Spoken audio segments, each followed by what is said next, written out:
Баршаңызға қайырлы күн достар, менің арнама қош келдіңіздер. Бүгін сіздермен жасалу өте оңай, құрамы қарапайым заттардан тұратын, дәл қазіргі таңда хит болған салаттың рецептісімен бөлісетін боламын. Ол үшін бізге жуып тазаланған қияр, помидор, қабығынан аршылған сәбіз, дәмдеуіштер, үккіштен өткізілген чеснок және де ұзынша етіп туралған ет қажет болады.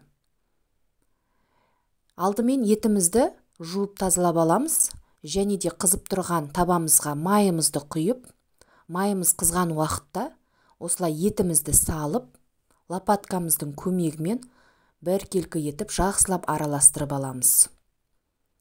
Етіміздің суы тартылып, осылай қуырылған уақытта қақпағын жауып 15-20 минутқа қалдырамыз. Етіміз дайын болғанша біз салатымызға кірісетін боламыз. Ол үшін алдын ала дайындап қойған қиярымызды осылай ерекше пышақтың көмегімен кез келген формада жақсылап біркелкі етіп турап аламыз. Мен осылай ұзынша етіп турап алдым. Одан кейін қызанағымызды да дәл осы ретпен оны да ұзынша формада барлығын турап аламыз.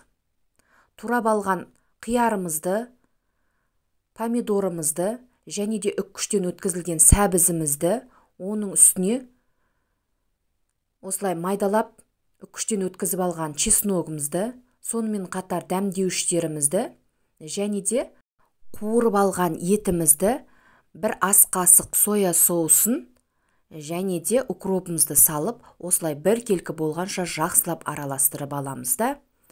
Кез келген өзіңізге ұнаған ыдысыңызға салып, шамалы бетіне кунжутымызды сеуіп, және де соус қолдансаңыздар да болады.